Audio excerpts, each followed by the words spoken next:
I bumped into my ex and his wife at a wedding, and she thanked me for cheating. So I set the story straight, that he was the one who cheated. Through a strange twist of fate, I was at a wedding this weekend with my ex-boyfriend, Buzz, and his wife, Polly. For context, we dated 20 years ago. I was 21 when we broke up and he was 26. We dated for 2 years. I was very close to his family during this time, but after the very sudden breakup, left without an explanation. This was before the era of social media. Hell, I think I might have had a Nokia I occasionally used when I remembered to buy minutes. So we couldn't instantly get in touch with people, nor did we know what the heck was going on in everyone's lives. At the wedding, I see him and his entire family. I didn't realize that my friend was marrying into the family, different names, and really didn't talk to the groom much. It was a shock to everyone. I expected awkwardness at the reception, but his family was being cool to me, which was strange, but whatever. I'm not one to force myself onto someone if I'm not wanted, important for later. Eventually, Polly is trashed and pulls me aside. She wants to thank me for leaving Buzz alone after our breakup. I'm thrown by the strange comment, but drunk people say strange things. I say, yeah. No problem. She continues to say, he was heartbroken when you cheated, but I convinced him you were just a hoe and to get over you. I laughed and said, what are you talking about? He cheated on me because I chose studying for a final instead of going out and getting drunk. I left the reception without another word to anyone on his side of the family. I went over and kissed my friend goodbye, citing a migraine which I am prone to get. No drama.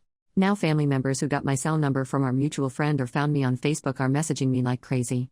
Rewind 20 years ago, when I learned about the cheating the very next day from his best friend who hated me. I called Buzz for the truth and he said, I'm coming home now. We'll talk in a few. Don't do anything stupid. That told me all I needed to know. So I got my few items I kept at his place and left before he got there. Like I said earlier, I'm not going to force myself if I'm not wanted. Buzz didn't want me, otherwise he wouldn't have done that, so why bother with waiting for the dang excuses? For months later I refused to answer calls. When he came to my dorm, he was immediately denied admission and escorted out as I had him put on a no-visitor list. He wasn't a student. Apparently for these last 20 years, his family that loved me was told that I was a cheating hoe, and his best friend who masterminded the whole cheating setup seconded Buzz's story. Now, everyone is pissed at him for hurting me and lying to them for 20 years. They're trying to get the full story, but I just keep saying it's 20 years ago. It doesn't matter anymore. I'm good and Buzz is good. Some family has apologized for icing me out at the wedding and spreading the rumors. Polly, though, is freaking out. She's convinced that because he cheated on me, he'll cheat on her and keeps calling me for more info. Our last conversation I said that I was blocking her and have. She tried to call me from an app though a few times, but I'm just not picking up numbers I don't know at this point. Update. So, I called Polly a little bit over an hour ago and it's very anticlimactic. I talked to Polly and she wanted to know dates that he was still chasing me. I told her what I could recall, and it seems that there was a few months gap between the meeting and his last attempt.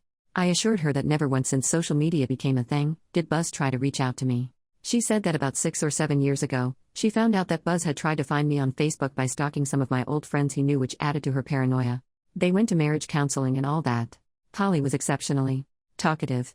Apparently, Buzz was a mess. He went deep into alcohol and even screwed around with hard stuff introduced to him by none other than said best friend, who OD'd a few years after all this went down.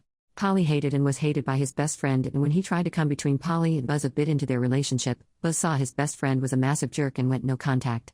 She said that she didn't mean to accost me at the wedding, but she's always been insecure about me. She was drunk and those first years of insecurity all came back to her. She said I was prettier than her, saw pics that he had stashed away or in family photo albums. While she always felt deformed because of a repaired cleft palate, she is very pretty, and I reassured her. She said that the family was in disbelief over my very sudden abandonment, and a few times shortly into their relationship his family would slip and call her my name, or she'd hear them reminiscing about a family vacation I was on with them, or how good a few dishes I made were. She also said that Buzz did confirm that he cheated, followed by a bunch of excuses.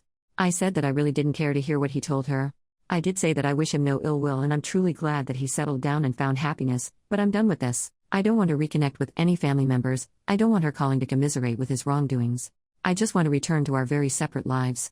She did ask how I found the strength to just leave like that. I told her that I had an amazing role model, mother, strong support system of family and friends, we had no shared resources to divide, and I have a low tolerance for bull crap. Polly was quiet and said thank you. We then hung up. Of course now I'm wondering if she's thinking Buzz is cheating on her and that's why she asked me about strength. I blocked her again, so I'll never know. I do wish her all the best, but I'm going to return to my apathetic life. Thank you for your support as well as some of your crazy comments, at least they gave me a giggle. I hope that every person knows their worth and has strength to do what they know has to be done.